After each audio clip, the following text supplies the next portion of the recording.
The Mistakes People Make, episode 39. Would you mind? As you know, British people are terribly polite. We love language and will never use one word where five will suffice. Rarely will you hear a direct question falling from our lips. No, never a "will you open the window" or "can you pass me the salmon?" In our many palaces, you will find a more refined conversation. Because we use indirect questions, the "would you mind" or "do you mind" questions.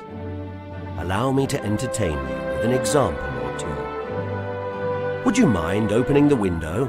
There's a good chap.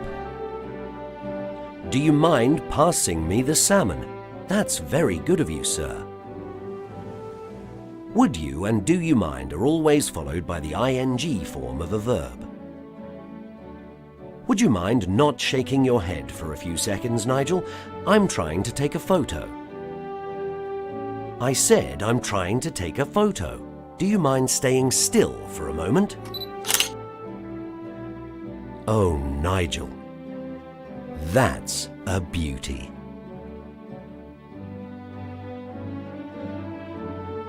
Yes, and you. Inspiring learning.